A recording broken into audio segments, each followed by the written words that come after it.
Rapaz, o dogma religioso é tarado, doentio, perverso e desumano. E é uma violência à simplicidade da vida, à narrativa escrita do Evangelho e à sabedoria natural do que seja a bênção de Deus na vida de um homem e de uma mulher. Mas a religião é uma bosta. E eu não sei mais o que dizer. Saideira, vai andando. Fala comigo que eu tô aqui, brother. Vai ouvindo. Ô Caio, por que Maria, mãe de Cristo, é chamada até hoje de virgem, se Jesus teve irmãos? Porque tem gente que não quer que a bichinha tenha tido alegria na vida em momento nenhum, né? Não, né? Não. O pessoal relacrou Maria. Relacraram, porque José pegou ela. José pegou, né? Tá escrito. Tá, né? Tá escrito. Tá escrito explicitamente em Mateus. Texto que a gente leu no início do Evangelho de Carreirinha. Tá no Carreirinha. Tá no Carreirinha. Tá lá escrito, primeiro capítulo. José, porém, não a possuiu sexualmente, não a possuiu, até que ela desse à luz a seu filho primogênito. Até. O que esse até significa? Depois que Jesus nasceu, ele caiu o pau cantou. Ele pegou Maria. E aí vieram Tiago, José, Judas, Simão e as suas irmãs. Se diz que são irmãs, deve ter sido um bocado de menina. É um pessoalzinho. Nosso amigo José caiu gostoso e a Maria teve prazer e alegria. O que tem? Não é uma coisa mais linda do mundo? Rapaz, o dogma religioso é tarado, doentio, perverso e desumano. E é uma violência à simplicidade da vida, à narrativa escrita do Evangelho e à sabedoria natural do que seja a bênção de Deus na vida de um homem e de uma mulher. Mas a religião é uma bosta. E eu não sei mais o que dizer. Maria está virgem aí até hoje? Não, a Maria está virgem porque todo ser que crer é um ente de alma virgem, revirginada em relação ao mal, porque não foi o pinto de José que contaminou Maria. O pinto de José só alegrou Maria. Né? Olha, foi uma das poucas alegrias que Maria teve na vida. Foi o pinto de José. Se alguém sofreu depois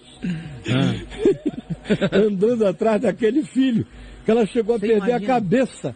Em Marcos 13 ela perdeu a cabeça. Quando soube com o rapaz, disse, ficou doido, vamos prendê-lo. Olha isso. Foi por isso que ela chegou lá no capítulo 6 de Marcos.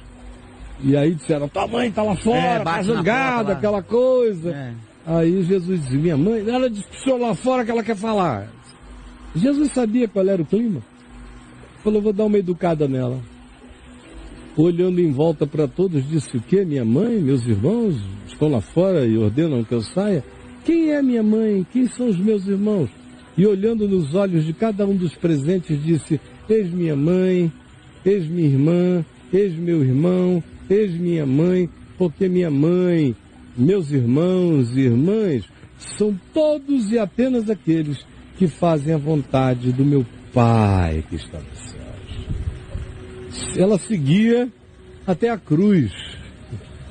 Então, a alegria de Maria foi o pinto de José, aquele homem digno que a cobriu quando todo mundo iria matá-la e apedrejá-la por adultério, por ter cometido o erro de ficar grávida de Deus.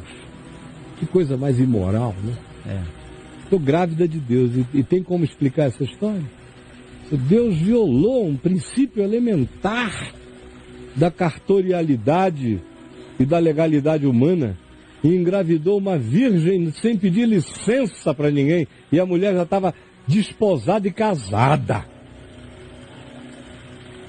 Leiam Sem Barganhas com Deus para vocês saberem a diferença entre ética e moral. Moral é o que a maioria, é a média é a majority, é o que a maior parte pensa é a moral. A ética pode acontecer contra a maioria.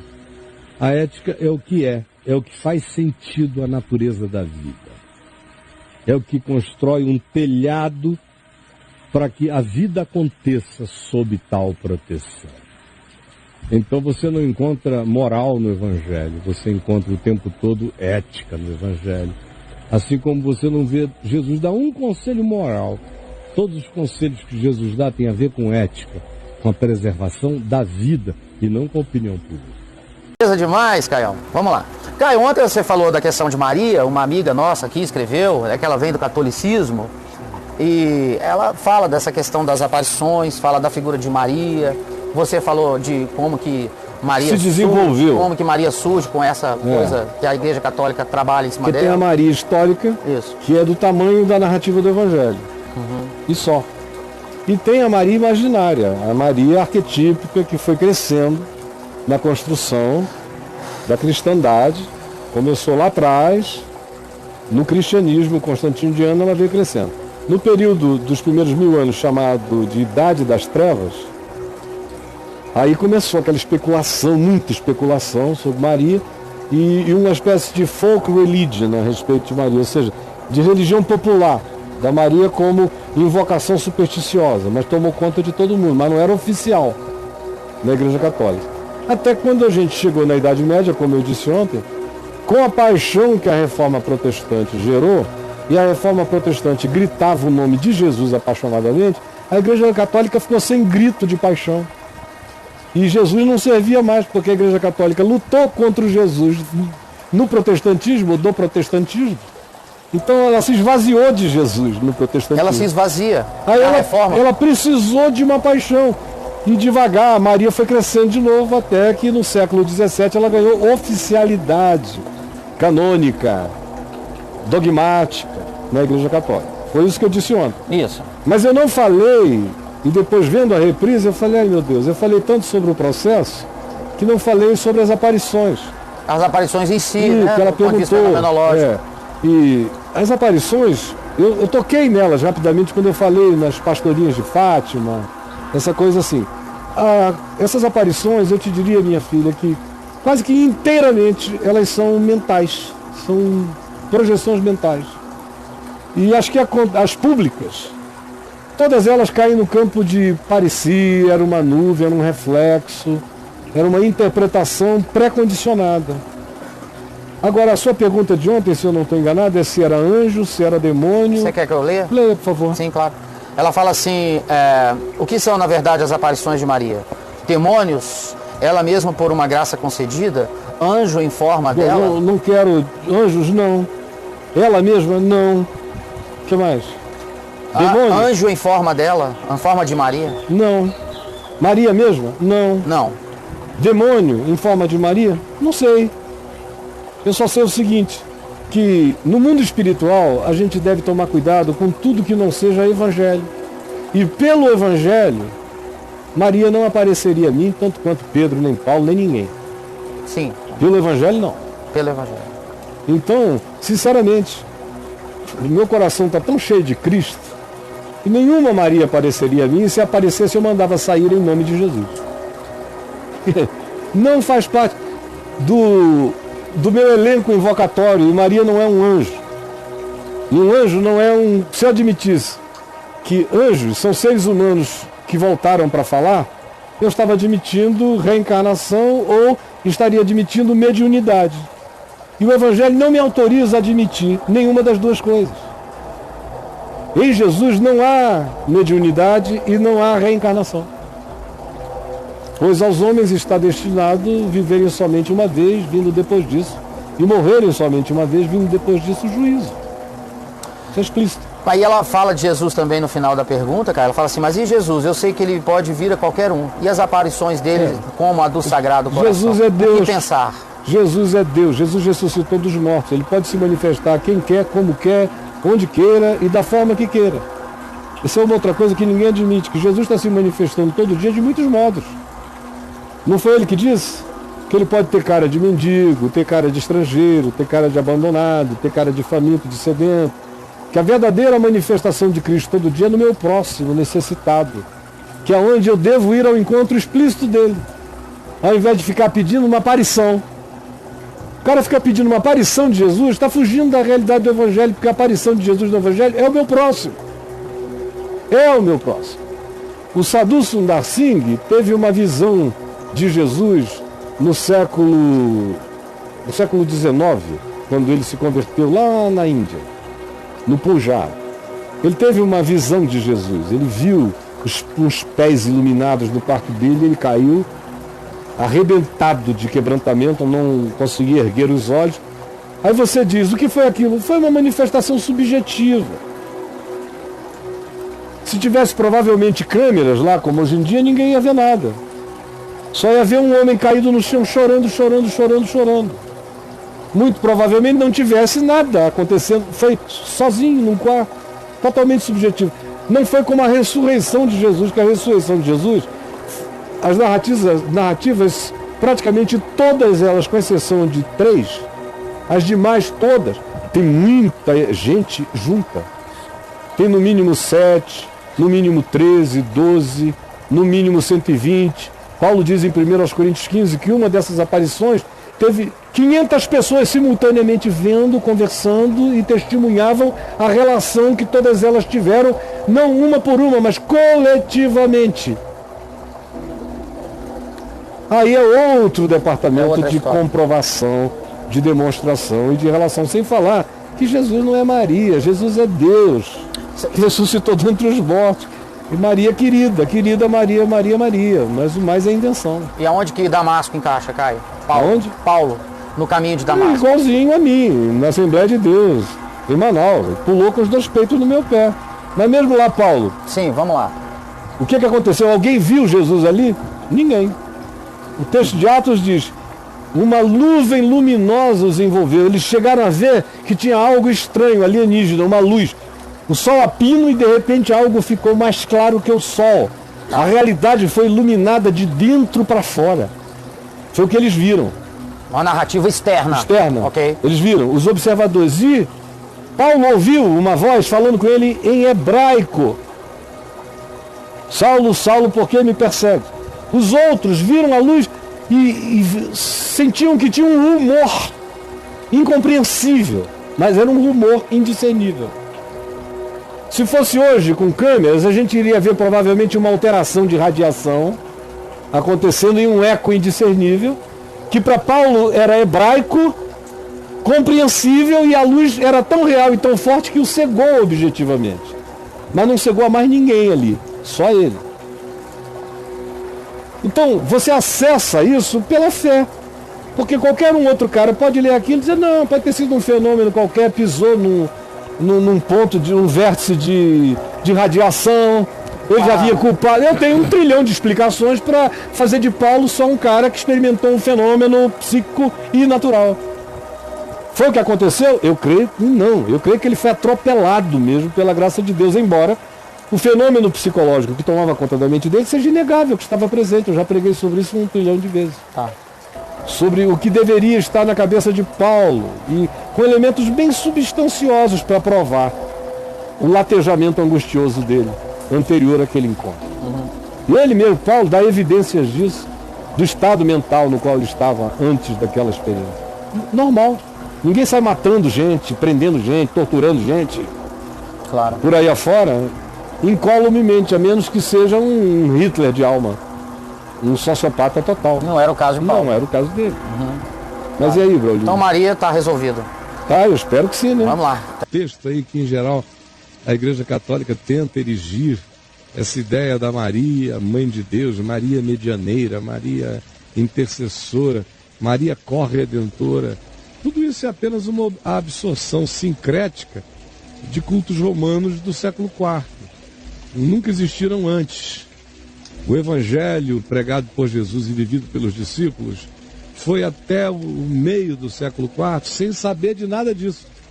E a história de Maria só veio crescer nessa perspectiva já pelo desenvolvimento do catolicismo constantiniano.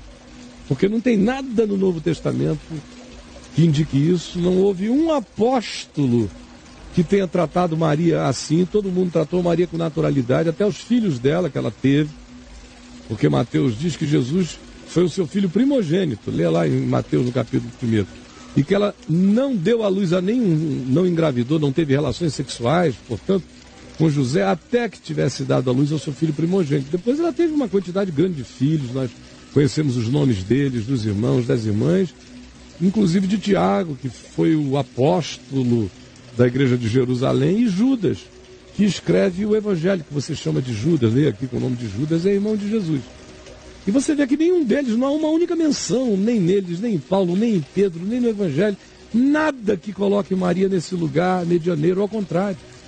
Quando Maria teve esse fluxo, esse surto de uma espécie de soberania sobre o menino, sobre o filhinho Jesus de 32 anos de idade, lá na Galiléia e Nazaré, ela chamou os filhos e disse: vocês estão ouvindo o que eu estou ouvindo?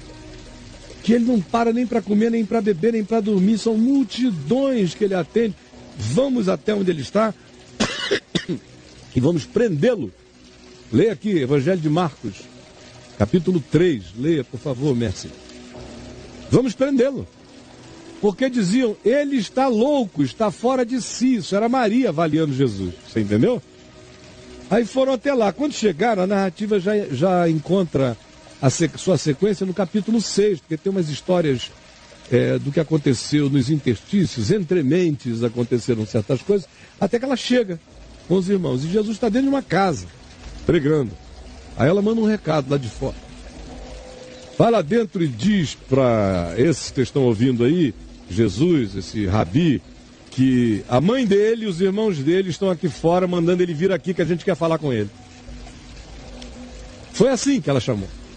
Não foi, minha amiga querida, será que seria possível dar um recado ao meu filho, que está ali dentro pregando, numa folga que ele tem desse atendimento, vir aqui fora que eu e os irmãos dele chegamos de viagem e vamos ficar aqui esperando por ele?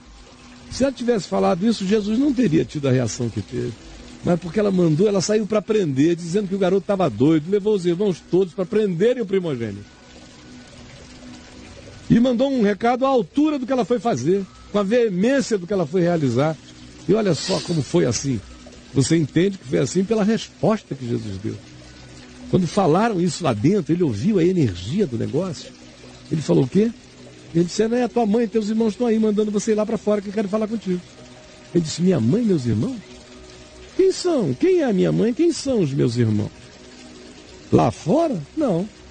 E diz o texto do Evangelho, que ele fitando nos olhos de cada pessoa presente com ele naquela sala, ele disse, eis aqui minha mãe, eis aqui minha irmã, eis aqui meu irmão, eis aqui outra mãe, eis aqui outro irmão, eis aqui outra irmã, eis aqui outra mãe. Ele saiu dizendo, porque minha mãe e meus irmãos são exclusivamente e apenas os que com o coração quebrantado fazem a vontade do meu Pai e obedecem o Evangelho com simplicidade. Esses são minha mãe e meus irmãos.